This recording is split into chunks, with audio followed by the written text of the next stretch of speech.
നമസ്കാരം. മലയാളി വാർത്തയിലേക്ക് സ്വാഗതം. ഇളയ ദളപതി വിജയ് നയിക്കുന്ന ടി.വി.കെ പാർട്ടി നല്ലൊരു തുടക്കം തന്നെയായിരുന്നു. അവരുടെ ഈ 2 വർഷത്തിനിടയിലുള്ള ഒരു പ്രവർത്തനമൊക്കെ നോക്കുമ്പോൾ വലിയ രീതിയിൽ പരിപാടികളൊക്കെ നടത്തുമ്പോൾ ആൾക്കാർ വരുന്നുണ്ട്. അവർക്ക് വേണ്ടിയിട്ടുള്ള പല കാര്യങ്ങളും ചെയ്ത് രാഷ്ട്രീയത്തിലൊന്നും ഇങ്ങനെ തിളങ്ങി വരാനുള്ള എല്ലാ സാധ്യതയും ഉണ്ടെന്ന് പല രാഷ്ട്രീയ വിദഗ്ധരടക്കം പലപ്പോഴും വിലയിരുത്തിയിട്ടുമുള്ളതാണ്. പക്ഷേ ഇന്നലെ അതെല്ലാം തന്നെ ഒരൊറ്റയടിക്ക് അത് പോയിരിക്കുകയാണ്. കഴിഞ്ഞ ദിവസം തമിഴ്നാട്ടിൽ കരൂരിൽ സംഘടിപ്പിച്ച ഒരു പരിപാടിക്കിടെ തിക്കിലും തിരക്കിലും പെട്ട് ഏകദേശം 39 ആൾക്കാർ, ഇതുവരെ വരുന്ന റിപ്പോർട്ട് അനുസരിച്ച് 39 ആൾക്കാരാണ് ശ്വാസം മുട്ടി മരിച്ചിരിക്കുന്നത്. അതിൽ കുട്ടികളും സ്ത്രീകളും ഗർഭിണികളും പുരുഷന്മാരെല്ലാവരും അടങ്ങുന്ന ഒരു 39ഓളം ആൾക്കാർ ഇത്തരത്തിൽ തിരക്കിൽ പെട്ട് മരിക്കുകയും ഇപ്പോഴും ആശുപത്രിയിൽ ഒരുപാട് ആൾക്കാർ അതിഗുരുതരാവസ്ഥയിൽ കഴിയുകയാണ്. ഏതായാലും ഇപ്പോൾ വിജയ് അറസ്റ്റ് ചെയ്യുമോ എന്നുള്ളൊരു ചോദ്യം അവിടെ നിൽക്കുന്നുണ്ട്. ഇതുവരെയായിട്ടും തമിഴ്നാട് മുഖ്യമന്ത്രി M.K. സ്റ്റാലിൻ ഒരു തീരുമാനം എടുത്തിട്ടില്ല. അതെ, അദ്ദേഹത്തിന്റെ വീടൊക്കെ ഇപ്പൊ പോലീസ് സംരക്ഷണത്തിലാണ്. മാത്രമല്ല ഒരു നെഗറ്റീവ് ഇമേജ് ഇപ്പോൾ വരാൻ വീണ്ടും കാരണം അദ്ദേഹം ഈ ഒരു എല്ലാത്രയും ദുരന്തമുണ്ടായ ആ സെക്കൻഡ് തന്നെ വിജയ് അവിടെ നിന്ന് അദ്ദേഹം സേഫ് ആയിട്ട് ഒരു സ്ഥലത്തോട്ട് പോയി എന്ന് പറഞ്ഞുകൊണ്ട് ഇപ്പോൾ വിമർശനം ഉയർന്നു കേൾക്കുകയാണ്. അതായത് സത്യത്തിൽ ഇത് നമുക്ക് കണ്ടു നിൽക്കാൻ കഴിയില്ല. കാരണം ഓരോ ദൃശ്യങ്ങൾ വരുമ്പോൾ ഒരു അച്ഛൻ തന്റെ മകനെ എടുത്തുകൊണ്ട് പോയി മന്ത്രിയുടെ മുന്നിൽ ഇട്ടിട്ട് പറയണം, സാറേ ഞാൻ അറിഞ്ഞില്ല ഇവൻ പോയത്, ഒന്ന് എങ്ങനെയെങ്കിലും രക്ഷിക്കുമെന്ന് പറഞ്ഞ് കരഞ്ഞു നിലവിളിക്കുന്ന കണ്ടു നിൽക്കുന്ന വിദ്യാഭ്യാസ മന്ത്രി അടക്കം പൊട്ടിക്കരയുന്ന ദൃശ്യങ്ങൾ ഇപ്പോൾ സമൂഹ മാധ്യമങ്ങൾ നിറഞ്ഞു കഴിഞ്ഞിരിക്കുകയാണ്. അതായത് ഒരിക്കൽ പോലും നമുക്ക് കണ്ടു നിൽക്കാൻ കഴിയില്ല ആ ഒരു ദൃശ്യത്തെ. അതായത് ഇവിടെ പറയുന്നത് ഇപ്പോൾ വിജയ് എന്ന് പറയുന്ന രാഷ്ട്രീയ നേതാവിനേക്കാൾ ഉപരി വിജയ് എന്ന ദളപതി തന്നെയാണ് എല്ലാവരുടെയും പ്രിയപ്പെട്ടയാളെന്ന് പറയുന്നത്. സാധാരണഗതി ഒരു രാഷ്ട്രീയ കക്ഷി യോഗം അല്ലെങ്കിൽ രാഷ്ട്രീയ ഒരു പ്രചരണ പരിപാടിയിൽ ഏറ്റവും കൂടുതൽ വരുന്നത് കുറച്ച് പ്രായമായ രാഷ്ട്രീയത്തിൽ കുറച്ച് ശ്രദ്ധ ചെലുത്തുന്ന രാഷ്ട്രീയം ഇഷ്ടപ്പെടുന്ന കുറച്ച് ആളുകളായിരിക്കാം. സ്ത്രീകളുടെ എണ്ണം പുരുഷന്മാരും അതിനേക്കാൾ കുറവ് സ്ത്രീകളുടെ എണ്ണവുമായിരിക്കും കാണുന്നത്. അതിനേക്കാൾ കുറവായിരിക്കും കുട്ടികൾക്കൊക്കെ വരണതൊക്കെ വളരെ കുറവായിരിക്കും. പക്ഷെ ഇവിടെ നമ്മളിപ്പോൾ കാണുന്നത് കുട്ടികളും ഒപ്പം അതുപോലെ തന്നെ യുവ ചെറുക്കന്മാർ അല്ലെങ്കിൽ പെൺപിള്ളാറിന് യുവ ആൾക്കാരാണ് ഇവിടെ വന്നുകൊണ്ടിരിക്കുന്നതെന്ന് പറയാം. അതായത് ഈ കുട്ടികളടക്കമുള്ളവർ ആ അച്ഛൻ പറയുന്നത് ഞാൻ അറിഞ്ഞില്ല അവൻ പോയത് എന്നുള്ളതാണ്. അതായത് ഇപ്പൊ കരൂർ എന്ന് പറയുന്ന സ്ഥലത്ത് വിജയ് വരുന്നു എന്ന് അറിയുന്നു. അവിടേക്ക് അണ്ണം വരുന്നതാന്ന് പറഞ്ഞുകൊണ്ട് എല്ലാവരും ഓടി വരിക. രാവിലെ 8:30 വരും എന്ന് പറഞ്ഞ് വിജയ് അവിടെ എത്തി 12 മണിയോടുകൂടി ആയിരിക്കുകയാണ്. ആ സമയത്ത് അവിടെ എല്ലാവരും തടിച്ചു കൂടുന്ന ഒരു സമയം, പോയി ഒന്ന് കണ്ടിട്ട് പോകാം എന്ന് ആലോചിക്കുന്ന പലരുമാണ്. വിജയ് എന്ന് പറയുന്ന രാഷ്ട്രീയ നേതാവല്ല അവരുടെ മുന്നിൽ ടി.വി.കെ ഒന്നും ഇല്ല അവരുടെ മുന്നിലുള്ളത് ദളപതിയാണ്.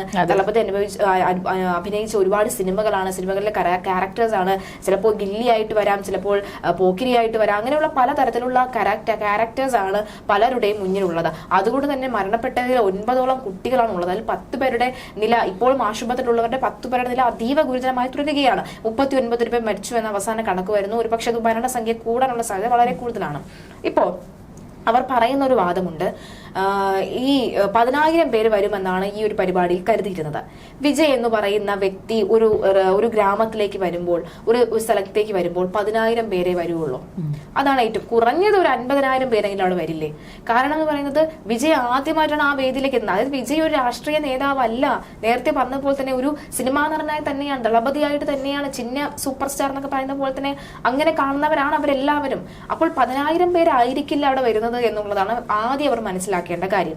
ഇനി വന്നു കഴിഞ്ഞാൽ ഇവർക്കൊക്കെ കിട്ടേണ്ട വെള്ളം കൃത്യസമയത്ത് ലഭിക്കുന്നെന്ന് അറിയാൻ സാധിക്കുമോ? അല്ലെങ്കിൽ തന്നെ അവിടെ ഓൾറെഡി കുഴഞ്ഞു വീണ ഒരുപാട് പേർക്ക് ബുദ്ധിമുട്ടുണ്ടാകുന്നുണ്ട്.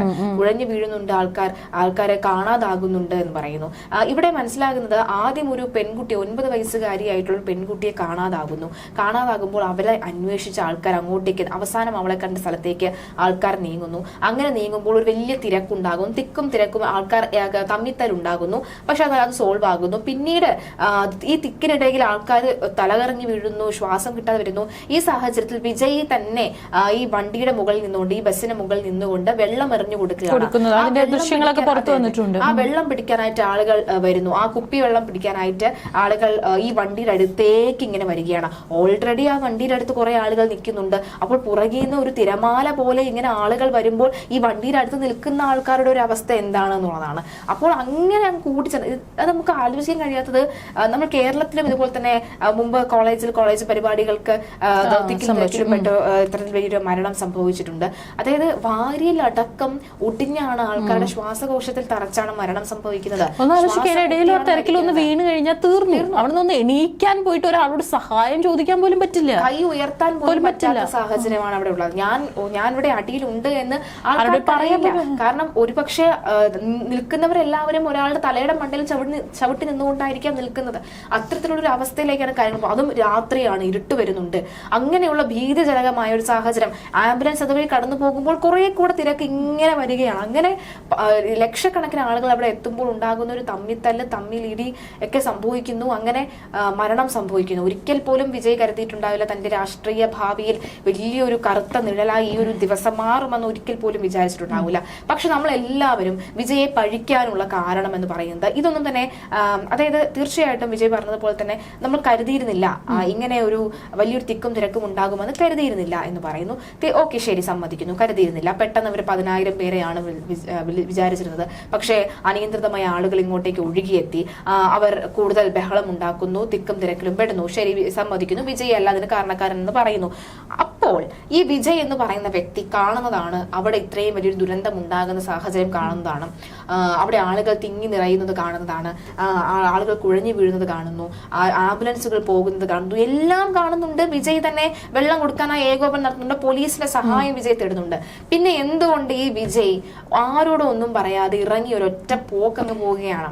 അതായത് വിജയ് പറയുന്നത് ഞാൻ പതറിപ്പോയി, ഞാൻ ഭയന്നുപോയി, എനിക്കൊന്നും പറയാൻ പറ്റാത്ത അവസ്ഥയായി പോയി എന്ന് പറഞ്ഞുകൊണ്ട് ചെന്നൈയിലേക്ക് ഫ്ലൈറ്റ് പിടിച്ചങ്ങ് ആ സ്പോട്ടിൽ അങ്ങ് വിടുകയാണ്. അതായിരുന്നു പ്രശ്നം. അതായത് വിജയ് ഒരു പക്ഷെ അവിടെ നിന്നുകൊണ്ട് ഏകോപനം നടത്തിയിരുന്നുവെങ്കിൽ, ഒരു രാഷ്ട്രീയ നേതാവ് എന്ന് പറയുമ്പോൾ അങ്ങനെ തന്നെയല്ലേ വേണ്ടത്? ഒരു സാധാരണക്കാരന് ഒരു പ്രശ്നം ഉണ്ടാകുമ്പോൾ ആ നേതാവ് ഇറങ്ങി നിന്ന് തീർക്കുമ്പോഴല്ലേ അവിടെ ഒരു ആശ്വാസവും ഒരു രാഷ്ട്രീയ നേതാവ് യഥാർത്ഥ രാഷ്ട്രീയ നേതാവ് ആകുന്ന സാഹചര്യം ഉണ്ടാകുന്നത്. ഇവിടെ ഇപ്പോൾ വിജയ് ഇപ്പോൾ ഇറങ്ങുകയാണ്. വിജയുടെ സുരക്ഷ കൂടി നോക്കണം. ശരി, സമ്മതിക്കുന്നു. ഇവിടെ ആളുകൾക്ക് സ്വന്തം ജീവൻ രക്ഷപ്പെടാൻ, സ്വന്തം പ്രാണൻ രക്ഷപ്പെടാൻ വേണ്ടി അവർ ഓടുമ്പോൾ ഏത് വിജയ് അല്ലെങ്കിൽ എന്ത് സൂപ്പർ സ്റ്റാർ ആരെങ്കിലും ഇയാളുടെ അടുത്തേക്ക് ഓടിച്ചെല്ലുമോ? ഇല്ല. ഇയാൾക്ക് വലിയൊരു സുരക്ഷാ വലയമൊക്കെ ഉണ്ട്. ഇവരെ ഉപയോഗിക്കാമായിരുന്നല്ലോ. അല്ലെങ്കിൽ വിജയ് ഇറങ്ങി നിന്നുകൊണ്ട് എന്തെങ്കിലും ചെയ്തിരുന്നുവെങ്കിൽ, എന്തെങ്കിലും സുരക്ഷ നടപ്പിലാക്കിക്കൊണ്ട്, ശരി, ഒന്നും ചെയ്യണ്ട, എന്തിനീ കരൂർ എന്ന് പറഞ്ഞ സ്ഥലം വിട്ടു? അവിടുത്തെ ആശുപത്രിയിലേക്ക് പോരുന്നുവെങ്കിൽ ശരിയാണ്, അവിടെയുള്ള ജനങ്ങൾ കൂടുതൽ രോഗാകുലരാണ്. ഒരു പക്ഷേ വിജയെ കണ്ടാൽ അപ്പോൾ കടിച്ചു കീറാൻ പോലും മടിക്കാത്ത ജനങ്ങളാണ്. പക്ഷേ അത് എപ്പോഴാണ് ഒരു സഹായവും ഇല്ലാതെ വിജയുടെ ഭാഗത്ത് നിന്നും ഒരു തരത്തിലുമുള്ള നീക്കവും ഇല്ല എന്ന് മനസ്സിലാക്കിയപ്പോൾ മുതലാണ് ഇവർ കൂടുതൽ പരിഭ്രാന്തരാകുന്നത്. അതായത് പല അമ്മമാരുടെയും പ്രതികരണങ്ങൾ ഇപ്പോൾ വരുന്നുണ്ട്. എന്റെ പേരക്കുട്ടിയാണ് മരിച്ചത്, ഇനി അവൻ വരട്ടെ, ഞങ്ങൾ ചെരുപ്പൂരി അടിക്കും, ഇവൻ ഇനി എന്ത് മുഖം വെച്ചുകൊണ്ട് അടുത്ത ഗ്രാമത്തിൽ പോയി വോട്ട് ചോദിക്കുമെന്ന്, കാരണം അവൻ ഇപ്പോൾ AC മുറിയിൽ സുഖിച്ചിരിക്കുകയല്ലേ എന്നൊക്കെയാണ് ചോദ്യം. ഇതേ അമ്മയുടെ അടുത്ത് ഒരു 2 മണിക്കൂർ മുമ്പ് വിജയ് എത്തിയിരുന്നുവെങ്കിൽ, ഒരു പക്ഷെ വിജയ് ഇവരെ ആശ്വസിപ്പിച്ചിരുന്നുവെങ്കിൽ അവർ ഇത്ര രീതിയിൽ പൊട്ടിത്തെറിക്കുമായിരുന്നില്ല എന്നാണ് മനസ്സിലാകുന്നത്.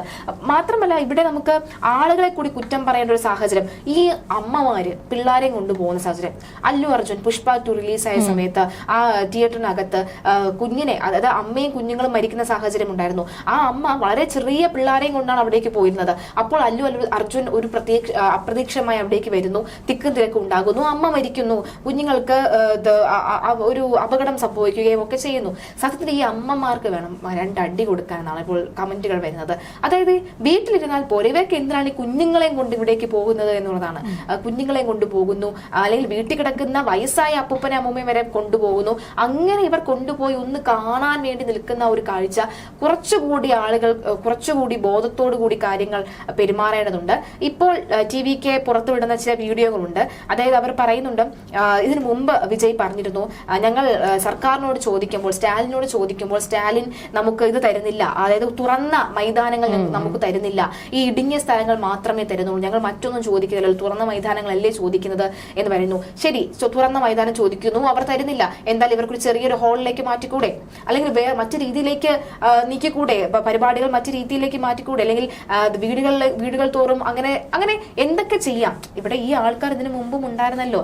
അപ്പോൾ വലിയൊരു സദസ്സ് ഇപ്പോൾ തരുന്നില്ല എന്ന് പറയുന്നത് അത് വേണ്ട എന്ന് ഉപേക്ഷിക്കുക.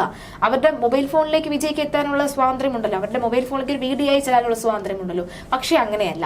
വേറൊരു അച്ഛൻ പറയുന്നുണ്ട്, മറ്റു പാർട്ടിക്കാരോട് മാസ് കാണിക്കാൻ നമ്മുടെ മക്കളെ കൊന്നു എന്നത് ശരിയാണ്, ഒരു മാസ് തന്നെയാണ്. അതായത് 8:30 വിജയ് എത്തുമെന്ന് പറയുന്നു. വിജയ് 8:30 ചെന്നൈയിൽ നിന്ന് ഫ്ലൈറ്റ് കയറിയിട്ടുള്ളൂ. അപ്പൊ വിജയ്ക്കറിയാം ഇവിടെ ആളുകൾ തടിച്ചു കൂടുന്നു. എന്നാൽ ശരി, നമ്മൾ പല സിനിമകളിലും കണ്ടിട്ടുണ്ട്, പാർട്ടിക്കാർ അല്ലെങ്കിൽ ഈ മന്ത്രിമാർ പറയുന്നുണ്ട്, ജനം കൂടിയോ, അവിടെ ജനം കൂടിയിട്ടുണ്ടോ, ആൾക്കാർ നല്ലോണം കൂടിയിട്ടുണ്ടോ, എന്നാ ഞാൻ വരാം എന്ന് പറയുന്നുണ്ട്. അങ്ങനെ പരമാവധി ആളുകളുടെ എണ്ണം കൂട്ടി കൂട്ടി കൂട്ടി കൂട്ടി താൻ എന്തോ വലിയ തന്റെ പട്ടാഭിഷേകം നടക്കാൻ പോവുകയാണ് ഇവിടെ എന്ന് സ്വയം വിലയിരുത്തി മറ്റുള്ളവർ കണ്ട് ഈ കൂട്ടം കണ്ട് ഭയക്കട്ടെ എന്നുള്ള നിലയിലേക്ക് കാര്യങ്ങൾ പോകുന്നിടത്താണ് ഇത്രയും വലിയ ദുരന്തങ്ങൾ സംഭവിക്കുന്നത് എന്നുള്ളതാണ്. മുൻപ് വിജയുടെ ഒരു രാഷ്ട്രീയ പ്രവേശനത്തെ കുറിച്ച് ചോദിച്ചപ്പോൾ അന്ന് കമലഹാസൻ പറഞ്ഞിട്ടുള്ള ഒരു മുന്നറിയിപ്പ്, അദ്ദേഹം ഒരു മുന്നറിയിപ്പാണ് പറഞ്ഞിട്ടുണ്ടായിരുന്നത്. ആൾക്കൂട്ടം വോട്ടായി മാറുമെന്ന് വിജയ് ഒരിക്കലും പ്രതീക്ഷ വെച്ച് പുലർത്തരുതെന്ന്. നമ്മൾ നേരത്തെ പറഞ്ഞതുപോലെ 2 കൂട്ടം ആളുകളാണ് വരുന്നത്. ഇപ്പോൾ ഒരു വിജയ് ഒരു പരിപാടിക്ക് എത്തുമ്പോൾ അവിടെ 2 കൂട്ടം ആളുകൾ, അതിൽ കൂടുതലും എനിക്ക് തോന്നുന്നു ഈ അദ്ദേഹത്തിനോടുള്ള താരാരാധന മൂത്ത് വരുന്ന കുട്ടികളും അതുപോലെ തന്നെ യുവതലമുറയിൽപ്പെട്ട ആൾക്കാരാണ് കൂടുതൽ വരുന്നത്. അപ്പുറത്താണ് അദ്ദേഹത്തിന്റെ ഒരു രാഷ്ട്രീയം. അദ്ദേഹം രാഷ്ട്രീയത്തിലോട്ട് ഇറങ്ങി എങ്ങനെയിരിക്കും, അദ്ദേഹത്തിന് ജനങ്ങൾക്ക് കൊടുക്കുന്ന ഒരു ഐഡിയോളജീസും എങ്ങനെയുണ്ട്, അത് നോക്കി വരുന്നത് ഈ പറഞ്ഞ പോലെ വളരെ കുറച്ച് രാഷ്ട്രീയത്തിലൊക്കെ താല്പര്യമുള്ള ആൾക്കാരാണ്. ഇപ്പൊ ഈ വരുന്ന കുഞ്ഞു കുട്ടികൾക്കൊക്കെ എന്തറിയാം രാഷ്ട്രീയത്തെ കുറിച്ച്. വിജയ് നാളെ രാഷ്ട്രീയത്തിലേക്ക് അല്ലെങ്കിൽ വിജയ് ഇപ്പോൾ ഏതെങ്കിലും ഒരു മന്ത്രിയായി കഴിഞ്ഞാലോ എന്തായും കഴിഞ്ഞു കഴിഞ്ഞാൽ സിനിമകൾ അറിയാമായിരിക്കും. അതെ, അതിൽ കാണുന്ന ആക്ഷനും കാര്യങ്ങളൊക്കെ. പക്ഷെ സിനിമ പോലെ ഒരു സ്റ്റാർട്ട് ആക്ഷൻ ക്യാമറ അങ്ങനെയുള്ള ഒരു റോൾ അല്ലല്ലോ ഇപ്പോൾ രാഷ്ട്രീയത്തിലോട്ട് വരുമ്പോൾ. അപ്പൊ തീർച്ചയായിട്ടും 2 ടൈപ്പ് ആൾക്കാരാണ് വരുന്നത്. അതുകൊണ്ടാണ് ഇപ്പോൾ ഈ കുട്ടികളടക്കം ഇപ്പോൾ അപകടത്തിൽപ്പെട്ടിരിക്കുന്നത്. അത് മാത്രമല്ല, നമുക്കിപ്പോൾ തമിഴ്നാട്ടിലെ അവിടുത്തെ ഒരു രാഷ്ട്രീയം പരിശോധിക്കുകയാണെങ്കിൽ തന്നെ ഒരുപാട് സിനിമാക്കാർ രാഷ്ട്രീയത്തിൽ തിളങ്ങിയിട്ടുള്ള ഒരു പാരമ്പര്യം അവിടെയുണ്ട്. ഇപ്പോൾ MGR ആണെങ്കിലും കരുണാനിധി ആണെങ്കിലും ജയലളിത ആണെങ്കിൽ തന്നെ സിനിമയിൽ നിന്ന് രാഷ്ട്രീയത്തിലേക്ക് ഇറങ്ങിയിട്ട് അവിടെ അവർ അരങ്ങ് വാണിരുന്ന ഒരു കാലം തമിഴ്നാട്ടിലുണ്ടായിരുന്നു. അത് തന്നെയാണ് നമ്മുടെ ഇളയ തളപതിയായിട്ടുള്ള വിജയും പയറ്റാൻ നോക്കിയത്. കുറച്ച് കാലങ്ങൾക്ക് മുമ്പാണ് നമ്മുടെ രജനീകാന്ത് രാഷ്ട്രീയത്തിലേക്ക് വരുന്നു, അതുപോലെ തന്നെ കമലഹാസൻ വരുന്നു എന്നൊക്കെ പറഞ്ഞുകൊണ്ട് പല രീതിയിലുള്ള റിപ്പോർട്ടുകൾ വന്നിരുന്നു. രജനീകാന്ത് ഒക്കെ അവസാന നിമിഷമാണ് അദ്ദേഹത്തിന്റെ കുറെ ആരോഗ്യസ്ഥിതി പറഞ്ഞുകൊണ്ട് അദ്ദേഹം പാർട്ടി പോലും പ്രഖ്യാപിച്ചില്ല. അതിനു മുൻപ് തന്നെ അദ്ദേഹം അതിൽ നിന്ന് പിന്മാറി. അതിലുള്ള ഒരു പ്രധാന കാരണം എന്ന് പറയുന്നത് അദ്ദേഹത്തിന് ഫാൻസ് ഉണ്ട്. പക്ഷെ ഈ പറയുന്ന ഫാൻസിനെ കൊണ്ടൊന്നും രാഷ്ട്രീയത്തിൽ ഇറങ്ങിക്കഴിഞ്ഞാൽ ഒന്നും ആവില്ല എന്നുള്ള കൃത്യമായിട്ടുള്ള ഒരു ബോധ്യമുള്ളത് കൊണ്ടാണ് അദ്ദേഹം ഒക്കെ പിന്മാറിയത്. അത് തന്നെ അനുഭവമാണ് രജനീകാന്തിന് അത് മനസ്സിലാകുകയും കമൽഹാസന്റെ അനുഭവത്തിൽ നിന്നാണ് രജനീകാന്ത് പാഠം പഠിച്ചത് എന്ന് പറയുന്നത്. അതെ, അത് തന്നെയാണ് ഇവിടെ വിജയും നോക്കാൻ നോക്കിയത്. കാരണം തനിക്കൊരു ഫാൻസ് ഉണ്ട്, അതിനെ വെച്ചൊരു രാഷ്ട്രീയം. ഈ പറയുന്ന ജയലളിത ആണെങ്കിലും കരുണാനിധി ആണെങ്കിലും അവരൊക്കെ തന്നെ ഒരു രാഷ്ട്രീയ അടിവേര് ഉണ്ടാക്കിയതിനു ശേഷം മാത്രമാണ് ഒരു വലിയ രീതിയിൽ ഒരു വലിയ വലിയ പ്രഖ്യാപനങ്ങളും അതൊക്കെ നടത്തിക്കൊണ്ട് തമിഴ്നാടിനെ ഭരിച്ചിരുന്നത്. ഇത് കൃത്യമായിട്ട് വിജയുടെ രാഷ്ട്രീയത്തിൽ ഒരു പക്വതയില്ലായ്മ തന്നെയാണ് പറയുന്നത്. അത് തന്നെയാണ് കരൂരിൽ സംഭവിച്ചത്. ഒരുപക്ഷെ അന്ന് ഇന്നലെ ഈ ദുരന്തം ഉണ്ടായിട്ട് അവിടെ നിന്ന് പെട്ടെന്ന് പോകരുത്, സുരക്ഷിതമായിട്ടുള്ള സ്ഥാനത്തേക്ക് പോകരുത് എന്ന് പറയാൻ പോലുമുള്ള അദ്ദേഹത്തിന് അത് പറഞ്ഞു കൊടുക്കാനുള്ള ഒരു ബോധം, രാഷ്ട്രീയ ബോധമുള്ള ഒരാൾ പോലും അദ്ദേഹത്തിന്റെ അടികളിൽ ഉണ്ടായിരുന്നില്ല. ഒരുപക്ഷെ അദ്ദേഹം അപ്പൊ തന്നെ ആശുപത്രിയിൽ പോയി സന്ദർശിക്കണമെന്ന് പറയുന്നില്ല, കാരണം സ്ഥിതി കൂടുതൽ വഷളാകാനുള്ള സാധ്യത. പക്ഷെ എന്നിരുന്നാലും അദ്ദേഹത്തിന് അവിടെ തുടരാമായിരുന്നു. അവിടെ തന്നെ വേറെ എവിടെയെങ്കിലും തുടർന്നിട്ട് ഒരു ദിവസമോ അല്ലെങ്കിൽ കഴിഞ്ഞ ശേഷം ഒന്ന് അവിടെയുള്ള ആൾക്കാരെ പോയി കണ്ടിരുന്നെങ്കിൽ ഒരുപക്ഷെ അത് നേരെ തിരിയാനുള്ള സാധ്യത ഉണ്ടായിരുന്നു. ഏതായാലും പക്വതയില്ലായ്മ തന്നെയാണ് കരൂരിൽ വിജയുടെ കണ്ടിരിക്കുന്നത്. ഒപ്പം 2025 നോക്കുകയാണെങ്കിൽ ജനുവരി മുതൽ ഈ മാസം വരെയുള്ള കണക്കുകൾ എടുക്കുകയാണെങ്കിൽ ഏകദേശം 500ഓളം ആളുകളാണ് ഇത്തരത്തിൽ ഈ പറയുന്ന ആൾക്കൂട്ടത്തിനിടയിൽ കൊല്ലപ്പെട്ടത്. കഴിഞ്ഞ മാസം സമാനമായ രീതിയിൽ ആൾക്കൂട്ടത്തിനിടയിൽ ഒരു കുഞ്ഞ് മരണപ്പെട്ടപ്പോൾ ഹൈക്കോടതി ചോദിച്ചിട്ടുണ്ടായിരുന്നു, എന്തിനാണ് ഇത്തരം ആൾക്കൂട്ടം, എന്തിനാണ് ഇത്തരം കൂട്ടം, ഈ കൂട്ടത്തിൽ എന്തെങ്കിലും സംഭവിച്ചു കഴിഞ്ഞാൽ ആര് ഇതിന്റെ ഉത്തരവാദിത്തം ഏറ്റെടുക്കുമെന്ന് ഹൈക്കോടതി ചോദിച്ചിട്ടുണ്ടായിരുന്നു. ഹൈക്കോടതി തീർച്ചയായും ഈ ഒരു കാര്യത്തിൽ വിജയെ അടക്കമുള്ള നേതാക്കളെ നിഷിദ്ധമായി വിമർശിക്കുമെന്ന കാര്യത്തിൽ സംശയമില്ല. ഹൈക്കോടതി സ്വമേധയാ കേസെടുക്കാനുള്ള സാധ്യതയുണ്ട്. എനിക്ക് തോന്നുന്നു ഇപ്പോൾ GVKയുടെ അവിടത്തെയുള്ള പ്രതിനിധിക്ക് എതിരെ കേസെടുത്തിട്ടുണ്ട്. 3ഓളം വകുപ്പുകൾ ചുമത്തിയാണ് കേസെടുത്തിരിക്കുന്നത്. ഈ കേസ് വിജയ്ക്കെതിരെ എടുക്കണമെന്നുള്ള ആവശ്യം ശക്തമായി തന്നെ മുന്നോട്ട് വരുമ്പോൾ സ്റ്റാലിൻ സർക്കാർ പറയുന്നത് നിലവിൽ ഇപ്പോൾ ജുഡീഷ്യൽ അന്വേഷണം ഒക്കെ ആവശ്യപ്പെട്ടിട്ടുണ്ട്. നിലവിൽ ഇപ്പോൾ അറസ്റ്റിലേക്ക് കടക്കേണ്ടതില്ല എന്നുള്ള ഒരു അറിയിപ്പ് ലഭിക്കുന്നുണ്ട്. നേരത്തെ അല്ലു അർജുനെ അറസ്റ്റ് ചെയ്യുകയും ജാമ്യത്തിൽ വിട്ടയക്കുകയും ഒക്കെ ചെയ്തിരുന്നു. അതുകൊണ്ട് തന്നെ വിജയുടെ അറസ്റ്റ് ഉണ്ടാകാനുള്ള സാധ്യത വളരെ കൂടുതലാണ്. നേരത്തെ കമലഹാസനും ഒക്കെ ഉണ്ടാകുന്നതിനേക്കാൾ കൂടുതൽ ഒരു രാഷ്ട്രീയ ചലനം ഉണ്ടാക്കിയില്ലെങ്കിലും ഒരു പക്ഷേ വിജയുടെ പല പാർട്ടികൾ, കാരണം 100ഓളം ഇടങ്ങളിൽ 100ഓളം ആളുകളെ ഇയാൾ സ്ഥാനാർത്ഥിയായി നിർത്തിയിട്ടുണ്ട്, അല്ലെങ്കിൽ 100ഓളം ഇടങ്ങളിലും വിജയ് തന്നെ സ്ഥാനാർത്ഥിയായി നിൽക്കുന്നു എന്നൊക്കെയുള്ള ഒരു അഭിപ്രായം, ഒരു പ്രതികരണം ഉണ്ടായിരുന്നല്ലോ. ഈ ഇടങ്ങളിൽ ഒരു പക്ഷേ 100ൽ ഒരു 90 അല്ലെങ്കിൽ ഒരു 80 വിജയ് ജയിക്കാനുള്ള സാധ്യത ഉണ്ട്, ഒരു 50 വിജയ് ജയിക്കാനുള്ള സാധ്യത ഉണ്ടാകും എന്നാണ് എനിക്ക് പ്രതീക്ഷിക്കുന്നത്. എന്തായാലും മറ്റുള്ളവരെക്കാട്ടിലും വിജയ് ഈ ഒരു നിലയിലേക്ക് കയറി വന്നപ്പോഴാണ് ഈ ഒരു നീക്കം ഉണ്ടായത്. അതുകൊണ്ട് തന്നെ ശത്രുപാളയത്തിൽ നിന്നുള്ള അറ്റാക്ക് ആയിരുന്നോ ഇത് എന്നും ചോദിക്കുന്നവർ നിരവധിയാണ്. ഇനി നമുക്ക് കണക്കുകളൊന്ന് പരിശോധിക്കുകയാണെങ്കിൽ ഞെട്ടിപ്പിക്കുന്ന കണക്കുകൾ തന്നെയാണ് പുറത്തു വരുന്നത്. 2025 ജനുവരി 8 തിരുപ്പതി തിരുമല വെങ്കടേശ്വര ക്ഷേത്രത്തില് ഏകാദശി ദർശനത്തിനായി എത്തിയപ്പോൾ അവിടെ ഏകദേശം 3 സ്ത്രീകളടക്കം 6 പേർ മരിച്ചിട്ടുണ്ടായിരുന്നു. 12 പേർക്ക് അന്ന് പരിക്കേൽക്കുകയും ചെയ്തിരുന്നു. അതിനുശേഷം ജനുവരി 29 അതേ മാസം തന്നെയാണ് ജനുവരി 29 യുപിയിലെ പ്രയാഗരാജിൽ മഹാകുംഭമേളവുമായി ബന്ധപ്പെട്ടിട്ട് അന്ന് 30 തീർത്ഥാടകരാണ് മരിച്ചത്. 90 പേർക്ക് പരിക്കേൽക്കുകയും ചെയ്തിരുന്നു. ഇനി ഫെബ്രുവരിയിലേക്ക് വരികയാണെങ്കിൽ ഫെബ്രുവരിയിലും ഇതേ ഇടങ്ങളിൽ മഹാകുംഭമേളയുമായി ബന്ധപ്പെട്ട പ്രയാഗ്രാജിൽ ന്യൂഡൽഹി റെയിൽവേ സ്റ്റേഷനിൽ വെച്ചിട്ട് ഏകദേശം 3 കുഞ്ഞുങ്ങൾ അടക്കം 18 പേരാണ് അന്ന് മരിച്ചത്. 18 പേർക്ക് പരിക്കേൽക്കുകയും ചെയ്തിരുന്നു. ഇനി ജനുവരി ഫെബ്രുവരി മാർച്ചിലും സമാനമായ ചില ഇടങ്ങളിലുള്ള സംഭവങ്ങൾ നടന്നിരുന്നു. മെയ്യിലേക്ക് വരികയാണെങ്കിൽ മെയ് 3 വടക്കൻ ഗോവയിൽ ഷിർഗാവ് ദേവി ക്ഷേത്രത്തിൽ ഉത്സവത്തിനിടയിൽ തിക്കിൽ നിരക്കിൽപ്പെട്ട് 2 സ്ത്രീകളും 6 പേരും 2 സ്ത്രീകൾ ഉൾപ്പെടെ 6 പേർ മരിച്ചിരുന്നു. 70-ലേറെ പേർക്ക് പരിക്കേൽക്കുകയും ചെയ്തിട്ടുണ്ടായിരുന്നു. ജൂൺ 29 വരുമ്പോൾ പുരി ജഗന്നാഥ ക്ഷേത്രത്തിന് 3 കിലോമീറ്റർ അകലെയുള്ള ദേവീ ക്ഷേത്രത്തെ ദർശനത്തിന് തിക്കിൽ നിരക്കിൽപ്പെട്ട് 2 സ്ത്രീകൾ ഉൾപ്പെടെ 3 പേർ മരിച്ചിരുന്നു. അന്ന് 50 പേർക്ക് പരിക്കേൽക്കുകയും ചെയ്തിരുന്നു. ജൂലൈ 27 സംസമാനമായ സംഭവം ഉണ്ടായിരുന്നു. അന്ന് 6 പേരാണ് മരിച്ചത്. 28 പേർക്ക് പരിക്കേൽക്കുകയും ചെയ്തു. അതായത് 2025 ഇതുവരെ ഉണ്ടായ മരണം ഏകദേശം 200-ലപ്പുറമാണ് എന്നാണ് പറയുന്നത്. ഈ മരണസംഖ്യ ഇന്നിപ്പോൾ 39 അതിൽ കൂടാനുള്ള സാധ്യതയുണ്ട്. 10 പേർ ആശുപത്രി കിടക്കുന്ന 10 പേരുടെ നില അതീവ ഗുരുതരവുമാണ്. അതുകൊണ്ട് തന്നെ കണക്കുകൾ ഇങ്ങനെ പെരുകിക്കൊണ്ടിരിക്കുന്നു. ആൾക്കാർക്ക്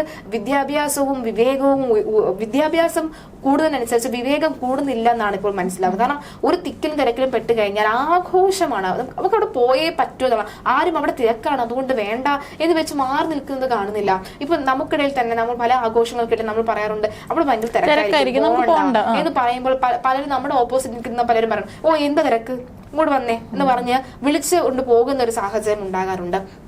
മറ്റൊന്ന് ഇത്തരത്തിലുള്ള രാഷ്ട്രീയ കൂട്ടായ്മയിൽ ഇത് ആദ്യമായിട്ടാണ് ഇത്തരം ഒരു അപകടം ഉണ്ടാകുന്നത്. ഈ പറയുന്ന ആഘോഷങ്ങൾക്ക് അതുപോലെ തന്നെ ഈ വിശ്വാസപരമായിട്ടുള്ള കൂടിച്ചേരൽ ഒത്തുചേരൽ ഒക്കെയാണ് ഇത്തരത്തിലുള്ള മരണങ്ങളിലേക്ക് തള്ളിവിടുന്നത്. ഇതൊക്കെ നമ്മൾ മനുഷ്യൻ വിളിച്ചു വരുത്തുന്ന മരണം തന്നെയാണ്. ഇതൊക്കെ കാണുമ്പോഴാണ് അവിടെ തമിഴ്നാട്ടിലെ ഇത്തരത്തിൽ ഫാൻസ് അസോസിയേഷൻ പിരിച്ചുവിട്ടതാണ് അവിടുത്തെ തല അജിത്ത്. അദ്ദേഹം ഒരു പക്ഷേ ഇത്തരത്തിലുള്ള പല ഈ ഫാൻസ് അസോസിയേഷൻ നല്ല രീതിയിൽ പ്രവർത്തിക്കുന്ന ഏറ്റവും വലിയ മണ്ടത്തരമാണ് വിജയുടെ തന്നെ ഫ്ലെക്സിൽ പാലഭിഷേകം ചെയ്യാനായിട്ട് വിദ്യാർത്ഥി മരിച്ചു. ഇവിടെയുണ്ട് പല പരിപാടിക്കും നമുക്കും ഇവിടെ കാണാനായിട്ട് സാധിക്കും. തിയേറ്റർ പല കുടുംബ പ്രേക്ഷകർ, ഞാൻ എന്നൊരു വീഡിയോന്റെ താഴെ കമന്റ് കണ്ടതാണ്. ഈ ഫാൻസ് അസോസിയേഷൻ കുറെ നല്ല കാര്യങ്ങളൊക്കെ ചെയ്യുന്നുണ്ട്. ഇവിടെയും ഉണ്ട് ഒരുപാട് ഫാൻസ് അസോസിയേഷൻ. പക്ഷെ ഒരു സാധാരണ ഒരു കുടുംബം, ഒരു അച്ഛനും അമ്മയും കുട്ടിയും അവർക്ക് ഇന്ന് ഫസ്റ്റ് ഷോ കാണാൻ സാധിക്കുമോ? പ്രത്യേകിച്ച് വലിയ ഈ ഇത്തരത്തിലുള്ള താരരാജാക്കന്മാർ ഇല്ല. അവരെന്താ പറയുക, ഇന്ന് ഫാൻസുകാരുടെ ഷോ ആയിരിക്കും, ഒന്നും കേൾക്കാൻ സാധിക്കില്ല. എല്ലാവരും രണ്ടാമത്തെ ദിവസം അല്ലെങ്കിൽ പിന്നീട് അങ്ങോട്ടുള്ളതാ. ഇന്ന് കണ്ടിട്ടില്ലേ നമ്മുടെ സിനിമയിലെ ടൈറ്റിൽ കാർഡ് വരെ എഴുതി കാണിക്കുമ്പോൾ ഫാൻസ് അസോസിയേഷന് നന്ദി എന്ന് പറഞ്ഞുകൊണ്ട് അവരുടെ ഒരു വലിയൊരു ഇന്ന് ഒരു എന്താ പറയുക സാന്നിധ്യം ഇന്ന് അവിടെ ഉണ്ട്. അപ്പോൾ ഇതും ഈ പറഞ്ഞ പോലെ രാഷ്ട്രീയകാരം നല്ല വന്നിരിക്കുന്നത്, അല്ലെങ്കിൽ വിജയുടെ രാഷ്ട്രീയത്തിലേക്കുള്ള പ്രവേശനത്തിൽ ഈ പറഞ്ഞ പോലെ ഉത്സാഹം കണ്ട് വിജയ് വന്നു കഴിഞ്ഞാൽ നാളെ അത് ചെയ്യും ഇത് ചെയ്യും എന്ന് കരുതി വന്നതല്ല. ഇത് കൂടുതലും വളരെ താരാരാധന മൂത്ത് വിജയനെ തങ്ങളുടെ ഇളയ ദളപതി ഒന്ന് നേരിട്ട് കാണാൻ വേണ്ടി വന്നിട്ടുള്ളതാണ്. ഏതായാലും കൃത്യമായിട്ടുള്ള ആക്ഷൻ എടുക്കണം എന്ന് തന്നെയാണ് പറയാനുള്ളത്. ഈ കാര്യത്തിലൊന്നും എത്ര വലിയ സെലിബ്രിറ്റി ആണോ എത്ര വലിയ രാഷ്ട്രീയ നേതാവാണോ ഒന്നും നോക്കരുത്. മരണം സംഭവിച്ചിരിക്കുന്നത് സാധാരണക്കാരായിട്ടുള്ള ആൾക്കാരാണ്. അതിൽ സ്ത്രീകളുണ്ട്, കുട്ടികളുണ്ട്. അതൊക്കെ തന്നെ വളരെ ദാരുണമായിട്ടുള്ള സംഭവമാണ്. പക്ഷെ വേറൊരു കാര്യം എന്ന് വെച്ചാൽ ഇതിൽ ഇന്ന് പ്രധാനമന്ത്രിയും അതുപോലെ രാഷ്ട്രപതിയൊക്കെ തന്നെ ഇതിൽ അനുശോചനം അറിയിച്ചിട്ട്, പക്ഷെ ആരും ഒരു പേരും എടുത്ത് പറഞ്ഞിട്ടില്ല എന്നുള്ളത് ഒരു കാര്യമാണ്. അവരൊക്കെ തന്നെ അനുശോചനം അറിയിച്ചിട്ടുണ്ട്. മുഖ്യമന്ത്രി പിണറായി വിജയൻ, ഒപ്പം ആരോഗ്യമന്ത്രി വീണ ജോർജ് പറയുന്നുണ്ട് ആരോഗ്യപരമായ ഏതൊരു സാഹചര്യത്തിനും കേരളം തയ്യാറാണെന്ന് പറയുന്നുണ്ട്. അതിന് വീണ ജോർജ് നല്ലോണം ട്രോള് കിട്ടുന്നുണ്ട്. അത് വേറെ ഒരു വശം. പക്ഷെ എന്നിരുന്നാലും അങ്ങനെ ഒരു സഹായം വാഗ്ദാനം ചെയ്തിട്ടുണ്ട്. ഏതായാലും മരണസംഖ്യ ഇനിയിപ്പോൾ ആശുപത്രിയിലുള്ള മരണസംഖ്യ കൂടാതിരിക്കട്ടെ എന്നും നമുക്കും പ്രതീക്ഷിക്കാം. മാത്രമല്ല ഇത്തരത്തിലുള്ള ഇനിയിപ്പോൾ ആരും ഇത്തരത്തിലുള്ള ഒരു പരിപാടി സംഘടിപ്പിക്കുമ്പോൾ അത് കൃത്യമായിട്ടൊരു സംഘാടനം അതിനെക്കുറിച്ച് അറിയുന്നവരോ അല്ലെങ്കിൽ പോലീസുകാരുടെയൊക്കെ സഹായം തേടണം എന്ന് തന്നെയാണ് പറയാനുള്ളത്. അല്ലെങ്കിൽ ഇത്തരത്തിലുള്ള ദുരന്തങ്ങൾ ഇനിയും നമ്മുടെ നാട്ടിൽ സംഭവിക്കും. അങ്ങനെ സംഭവിക്കാതിരിക്കട്ടെ എന്ന് നമുക്കും പ്രതീക്ഷിക്കാം.